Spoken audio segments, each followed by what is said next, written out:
गांव के दर्शन करा देते।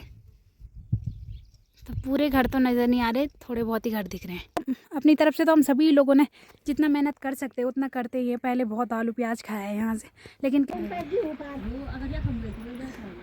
केस करो इस पे, आग लगाने वाले पे केस करो। तो जो और प्रकार का जो भी वाहन होते हैं वो सब सड़क पे चलते, लेकिन ये स्पेशल है, ये तो पहाड़ी पे जहाँ ले जाओ वहाँ चढ़ लेता है। तो जानवरों से बचाने के लिए ना अपनी तरफ से सभी लोगों ने देखो क्या कर रखा है, उधर जालियाँ वगैरह लगा रखी है, उधर पूरी साड़ियाँ लपेट रखी है ताकि दिल भीड़ पे आए है माँ।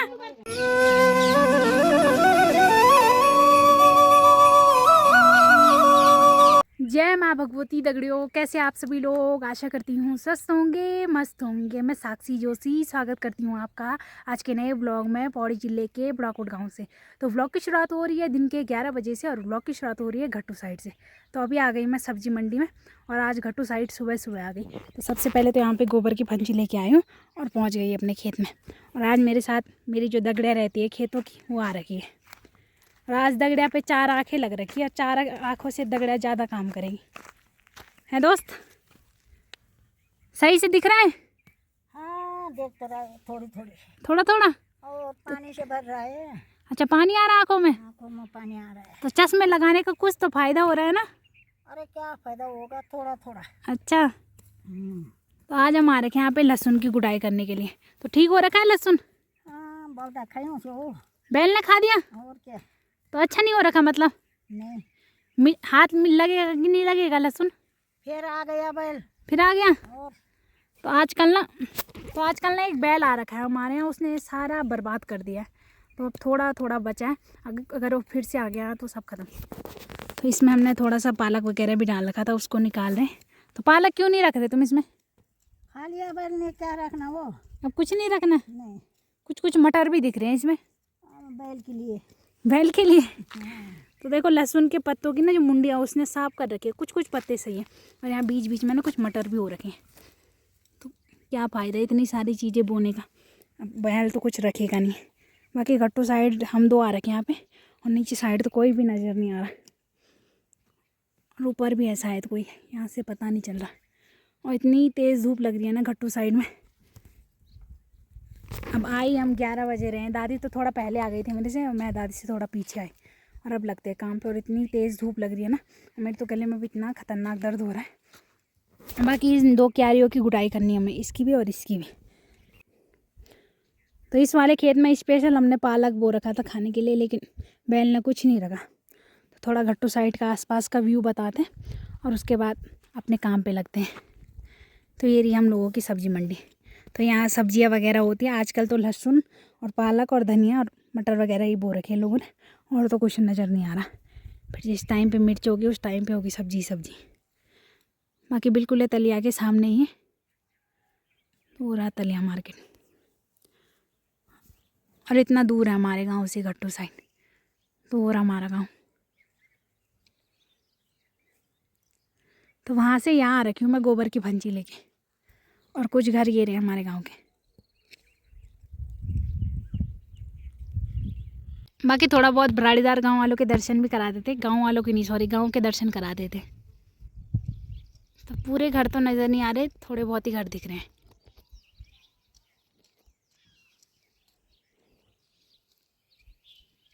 आधा ही गाँव दिखेणु, पूरा गाँव तो दिखेणु ही नहीं। अब भाई काम फुल लग दी। एक क्यारी तो दादी ने आधी गुडाई कर ही ली, अब थोड़ी बहुत इसकी करनी है।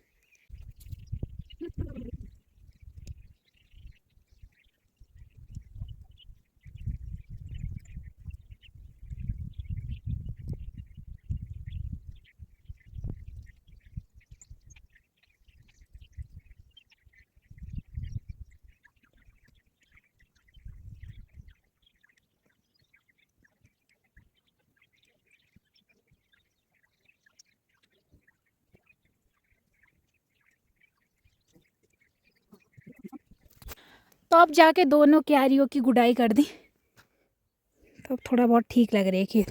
बाकी देखो इतना सारा बर्बाद पालक निकाला हमने, इतना आराम से अभी तक सब्जी के लिए जाना था, लेकिन सारे पत्ते तो बैल ने खा दिए। अब ये जड़े ले जा रहे हैं भैंसों के लिए, तो इतना सारा पालक बर्बाद जा रहा है, सभी जगह फैला रखा है। तो इसको इकट्ठा करती हूँ और भैंसों के काम आएगा। इंसानों के काम तो नहीं आए लेकिन भैंसों के काम आएगा। अपनी तरफ से हमने पूरे खेत में पालक ही पालक बोया था, तो सोचा था खुद भी खाएंगे इतनी सारी सब्जी और औरों को भी देंगे। पिछले साल इतना सारा पालक हुआ था ना हमारा, उस टाइम पे केवल मैं और दादी थे घर में खाने वाले, तो उस टाइम पे हमने इतना सारा बांटा। और इस टाइम पे मम्मी पापा सब है, तो इस टाइम पे पालक ही नहीं है। इस टाइम पे जैसे परसों ताऊ जी लोग सभी लोग आ रखे थे, तो सबको भी देना था, लेकिन क्या करें पालक ही नहीं है, तो इस वजह से सारा ऐसा ही बर्बाद रह गया। अपनी तरफ से तो बोया था लेकिन क्या करें, सारे खेत बर्बाद रह गए। चलो अभी तो यहाँ पे ना सबसे अच्छा ये था सब्जी वगैरह के लिए कि एक तो यहाँ पे पानी की पूरी व्यवस्था थी। अगर सब्जी वगैरह कोई आराम से यहाँ पे देख रेख करने वाला हो ना तो अच्छे से कर सकता है।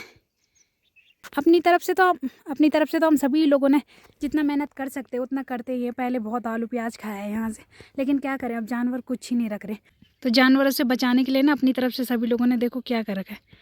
उधर जालियाँ वगैरह लगा रखी है, उधर पूरी साड़ियाँ लपेट रखी है ताकि इसके अंदर जानवर ना जाए, लेकिन जानवर इसको फाड़ के भी चला जा रहा है, चाहे कोई भी जानवर हो। क्या करें, अपनी तरफ से तो हम लोग पूरी मेहनत कर रहे हैं। यहाँ पे सबसे अच्छा ये था कि एक तो ज़मीन भी बिल्कुल प्लेन है और सबसे अच्छा कि यहाँ पे पानी की नहर है और पानी की पूरी व्यवस्था है। तो लहसुन वगैरह भी पानी की वजह से होता है यहाँ पे अच्छे से, और उसको अभी उतना जानवर अटैक नहीं कर रहे, तब जाके ठीक है। यहाँ पे पानी डाल रखे।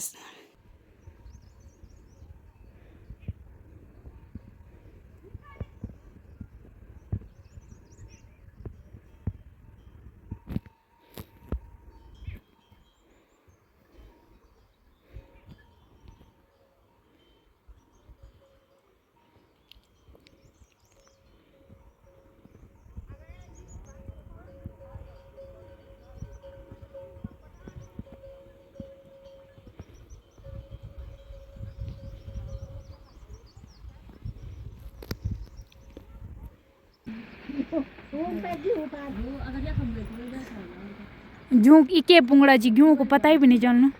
बाप रे,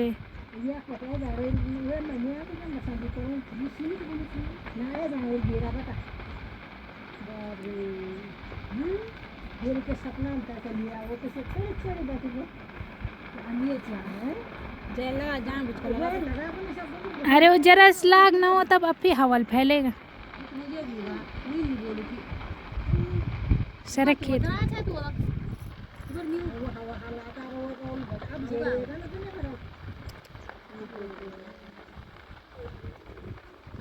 केस करो इस पे, आग लगाने वाले पे केस करो।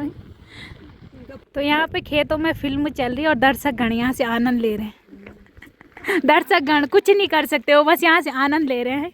ऐसा नहीं कि बाल्टी लेके जाए और आग मुझाए, वही तो वहाँ फिल्म चल रही है। अरे तो चलो ना मुझे आना कुड़ी।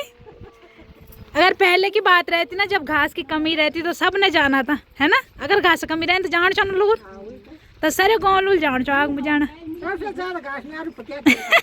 बॉडी चाहो ना बाल्टी ले गई, सोटू लेकर जाओ जरा मुझे आना कुड़ी। घास बचाओ, घास तो फूकेगा तुम्हारा, अब कम रही तुम्हारा, अब घास कमी नहीं रहेगा ना।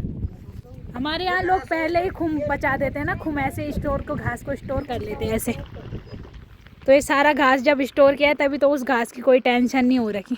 और अगर और गाँव की तरह हमने भी घास छोड़ा रहता तो सारे गाँव वाले आग मुझाने जाते इस टाइम पे। और जहाँ जहाँ ये हरे खेत गेहूँ वाले देखो वो छूट रखे, बाकी जितने बंजर खेत थे घास वाले सारे जल के राख हो गए। तो एक माचिस की तिल्ली ने पूरा कमाल कर दिया।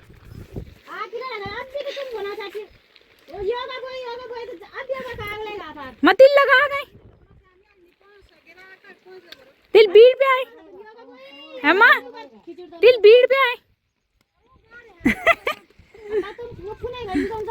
तो अपनी मम्मी को चिल्ला रही मैं, ये पता नहीं किसने लगाई थी अपने खेत में, पसोल गाँव से उन्होंने अपने खेत में लगाई थी और हवा की वजह से पूरा फैल गई और हमारे यहाँ के खेतों में पूरा।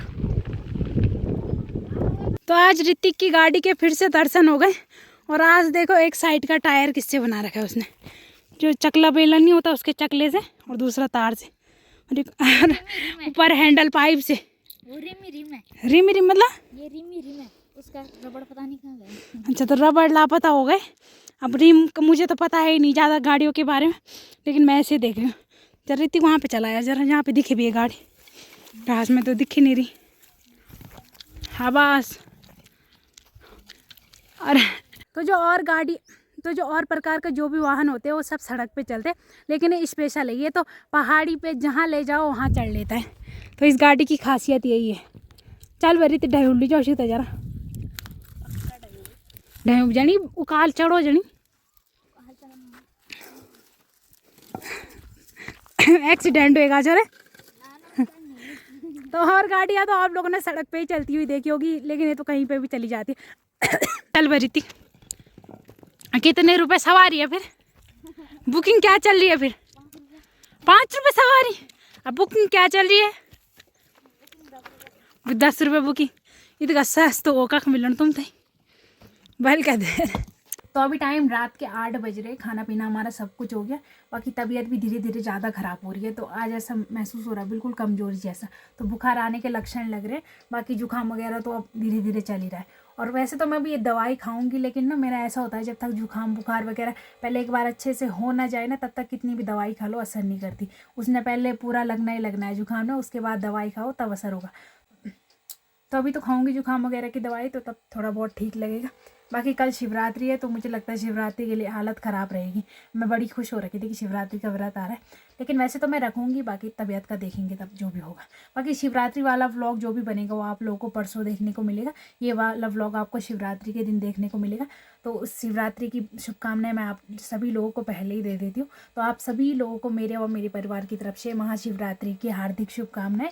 बाकी अब ज़्यादा ना बोलते हुए इस ब्लॉग को भी यहीं पे एंड करते हैं। आशा करते हैं आपको आज का ब्लॉग पसंद आया होगा। पसंद आए तो लाइक करें, कमेंट करें, शेयर करें। तो कल मिलते हैं दूसरे ब्लॉग में। धन्यवाद।